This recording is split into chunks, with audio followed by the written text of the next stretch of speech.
Barnaby Rudge by Charles Dickens. Chapter 23.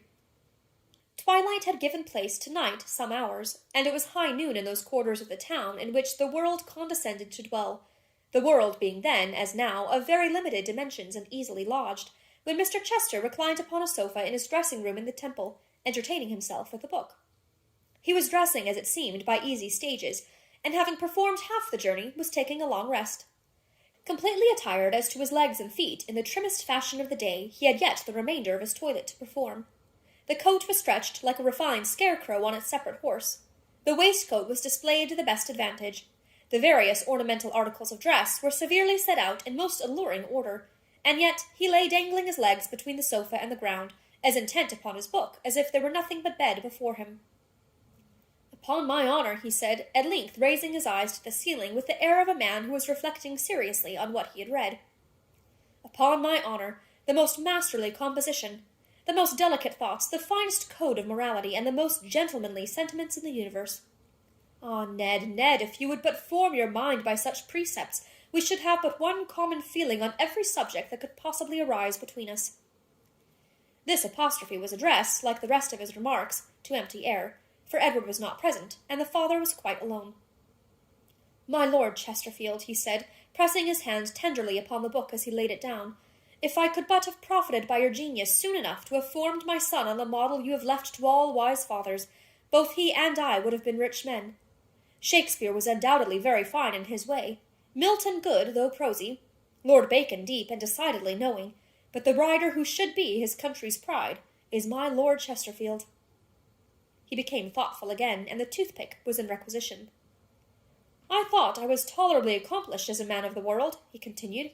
"I flattered myself that I was pretty well versed in all those little arts and graces which distinguish men of the world from boors and peasants, and separate their character from those intensely vulgar sentiments which are called the national character. Apart from any natural prepossession in my own favour, I believed I was. Still, in every page of this enlightened writer, I find some captivating hypocrisy which has never occurred to me before, or some superlative piece of selfishness to which I was utterly a stranger. I should quite blush for myself before this stupendous creature, if, remembering his precepts, one might blush at anything. An amazing man, a nobleman indeed. Any king or queen may make a lord, but only the devil himself, and the Graces, can make a Chesterfield.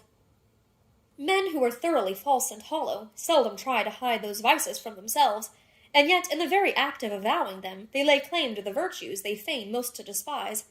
For, say they, this is honesty, this is truth. All mankind are like us, but they have not the candour to avow it. The more they affect to deny the existence of any sincerity in the world, the more they would be thought to possess it in its boldest shape, and this is an unconscious compliment to truth on the part of these philosophers, which will turn the laugh against them to the day of judgment." Mr. Chester, having extolled his favourite author, as above recited, took up the book again in the excess of his admiration, and was composing himself for a further perusal of its sublime morality, when he was disturbed by a noise at the outer door, occasioned as it seemed by the endeavours of his servant to obstruct the entrance of some unwelcome visitor. "Late hour for an important creditor," he said, raising his eyebrows with as indolent an expression of wonder as if the noise were in the street, and one with which he had not the smallest possible concern. "Much after their accustomed time. The usual pretence, I suppose. No doubt a heavy payment to make up tomorrow. Poor fellow, he loses time, and time is money, as the good proverb says. I never found it out, though. Well, what now? You know I am not at home." "A man, sir," replied the servant, who was to the full as cool and negligent in his way as his master, "has brought home the riding-whip you lost the other day. I told him you were out, but he said he was to wait while I brought it in, and wouldn't go till I did." "He was quite right," returned his master, "and you're a blockhead, possessing no judgment or discretion whatever. Tell him to come in, and see that he rubs his shoes for exactly 5 minutes first." The man laid the whip on a chair, and withdrew. The master, who had only heard his foot upon the ground, and had not taken the trouble to turn round and look at him, shut his book, and pursued the train of ideas his entrance had disturbed. "If time were money," he said, handling his snuff-box, "I would compound with my creditors, and give them, let me see, how much a day? There's my nap after dinner, an hour. They're extremely welcome to that, and to make the most of it. In the morning, between my breakfast and the paper, I could spare them another hour. In the evening, before dinner, say another. 3 hours a day. They might pay themselves in calls, with interest, in 12 months. I think I shall propose it to them. Ah, my centaur, are you there?" "Here I am," replied Hugh, striding in, followed by a dog as rough and sullen as himself, "and trouble enough I've had to get here. What do you ask me to come for, and keep me out when I do come?"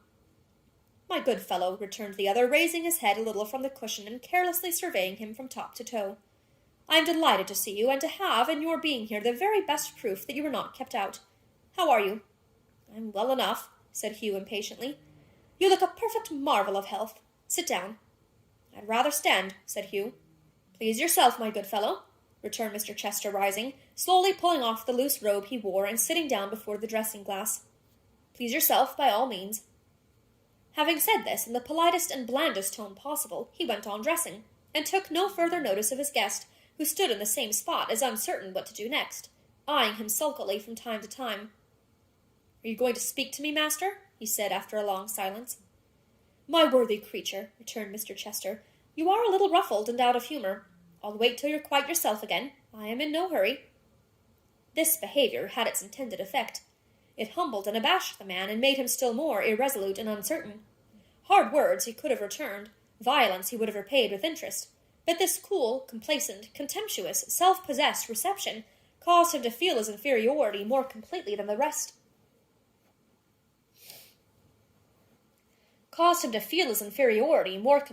The most elaborate arguments. Everything contributed to this effect. His own rough speech contrasted with the soft, persuasive accents of the other, his rude bearing and Mr. Chester's polished manner, the disorder and negligence of his ragged dress, and the elegant attire he saw before him, with all the unaccustomed luxuries and comforts of the room, and the silence that gave him leisure to observe these things, and feel how ill at ease they made him.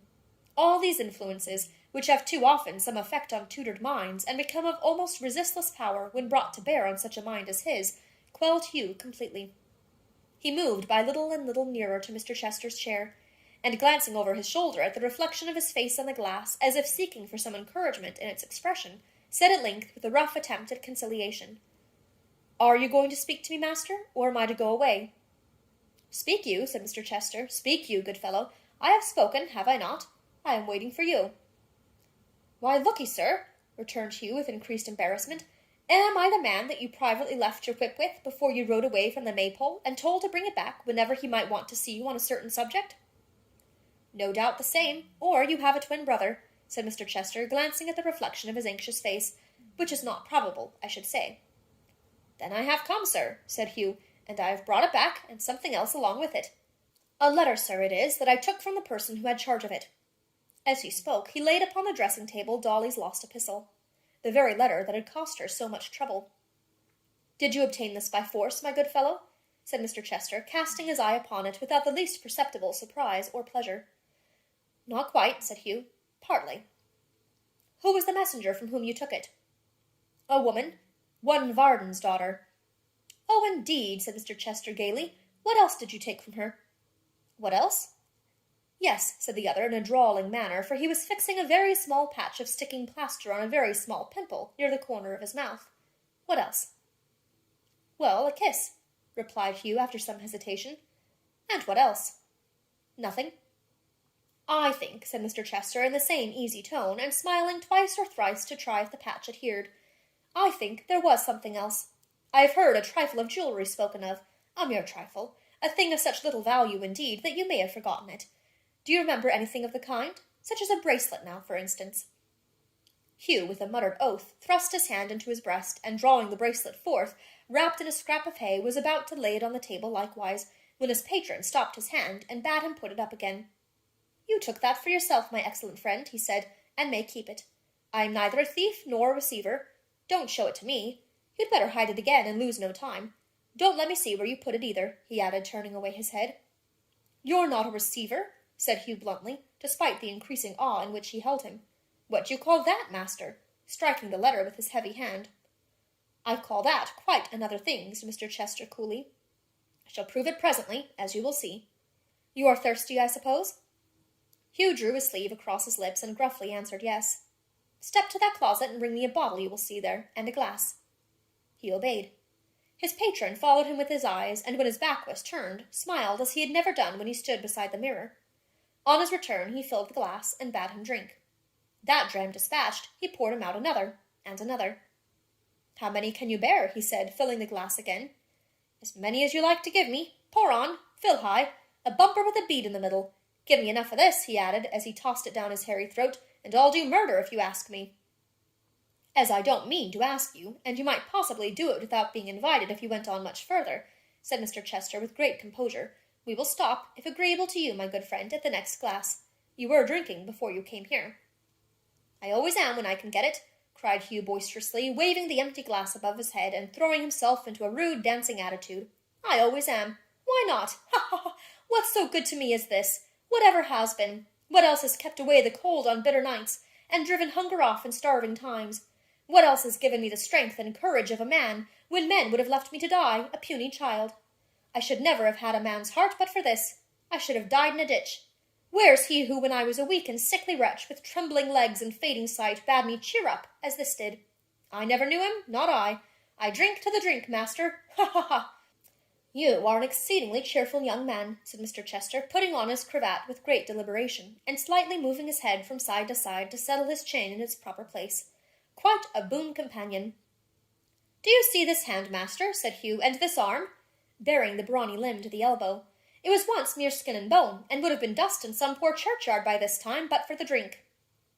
You may cover it, said Mr. Chester. It's sufficiently real in your sleeve.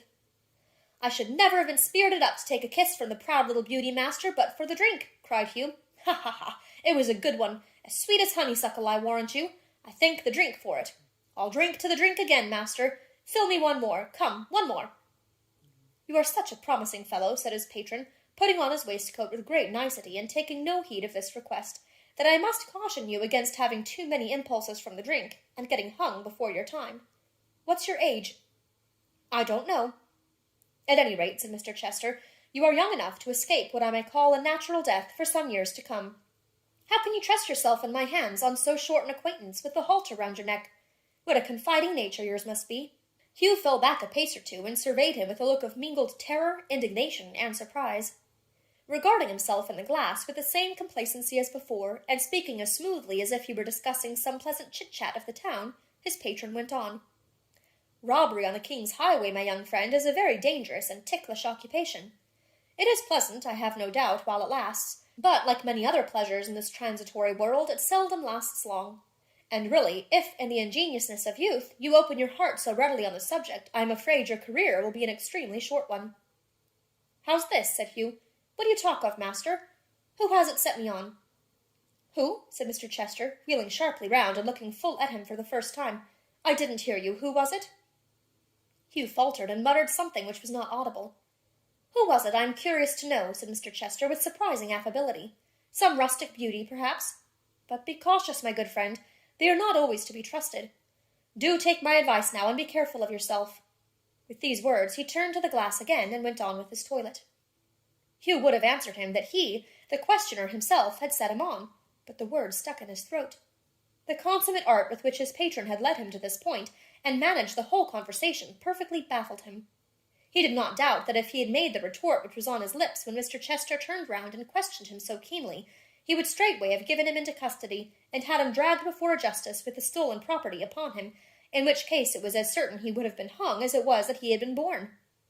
The ascendancy which it was the purpose of the man of the world to establish over this savage instrument was gained from that time. Hugh's submission was complete. He dreaded him beyond description, and felt that accident and artifice had spun a web about him, which, at a touch from such a master hand as his, would bind him to the gallows. With these thoughts passing through his mind, and yet wondering at the very same time how he who came there rioting in the confidence of this man, as he thought, should be so soon and so thoroughly subdued, Hugh stood cowering before him, regarding him uneasily from time to time while he finished dressing. When he had done so, he took up the letter, broke the seal, and throwing himself back in his chair, read it leisurely through. Very neatly worded, upon my life. Quite a woman's letter, full of what people call tenderness, and disinterestedness, and heart, and all that sort of thing. As he spoke, he twisted it up, and glancing lazily round at Hugh, as though he would say, You see this? Held it in the flame of the candle. When it was in a full blaze, he tossed it into the grate, and there it smouldered away.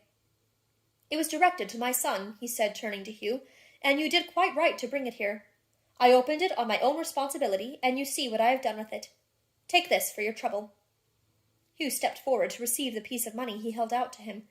As he put it in his hand, he added, If you should happen to find anything else of this sort, or to pick up any kind of information you may think I would like to have, bring it here, will you, my good fellow?"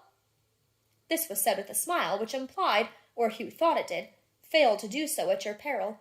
He answered that he would.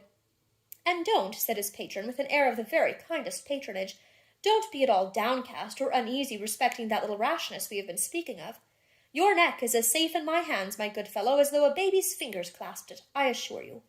Take another glass. You are quieter now." Hugh accepted it from his hand, and looking stealthily at his smiling face, drank the contents in silence.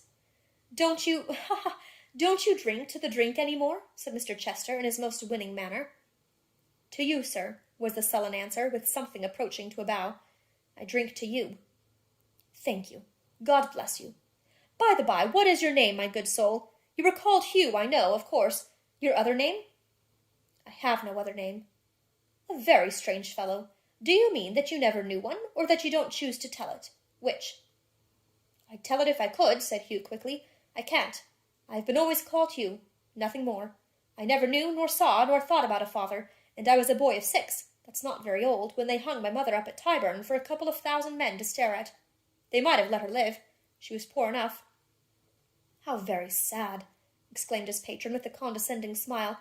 "I have no doubt she was an exceedingly fine woman." "You see that dog of mine?" said Hugh abruptly. "Faithful, I dare say," rejoined his patron, looking at him through his glass, "and immensely clever. Virtuous and gifted animals, whether man or beast, always are so very hideous." "Such a dog as that, and one of the same breed, was the only living thing except me that howled that day," said Hugh. "Out of the 2,000 odd, there was a larger crowd for its being a woman. The dog and I alone had any pity. If he'd have been a man, he'd have been glad to be quit of her, for she'd been forced to keep him lean and half starved. But being a dog, and not having a man's sense, he was sorry." "It was dull of the brute, certainly," said Mr. Chester, "and very like a brute." Hugh made no rejoinder, but whistling to his dog, who sprung up at the sound, and came jumping and sporting about him, bade his sympathizing friend good night. "Good night," he returned. "Remember, you're safe with me, quite safe. So long as you deserve it, my good fellow, as I hope you always will, you have a friend in me, on whose silence you may rely. Now do be careful of yourself, pray do, and consider what jeopardy you might have stood in. Good night. Bless you." Hugh truckled before the hidden meaning of these words as much as such a being could, and crept out of the door so submissively and subserviently, with an air, in short, so different from that with which he had entered, that his patron, on being left alone, smiled more than ever. "And yet," he said, as he took a pinch of snuff, "I do not like their having hanged his mother. The fellow has a fine eye, and I am sure she was handsome. But very probably she was coarse, red-nosed perhaps, and had clumsy feet. Ah, it was all for the best, no doubt." With this comforting reflection, he put on his coat, took a farewell glance at the glass, and summoned his man, who promptly attended, followed by a chair and its 2 bearers. "Pho," said Mr. Chester, "the very atmosphere that centaur has breathed seems tainted with the cart and ladder. Here, Peake, bring some scent and sprinkle the floor, and take away the chair he sat upon and air it, and dash a little of that mixture upon me. I am stifled." The man obeyed, and the room and its master being both purified, nothing remained for Mr. Chester but to demand his hat, to fold it jauntily under his arm, to take a seat in the chair, and be carried off, humming a fashionable tune.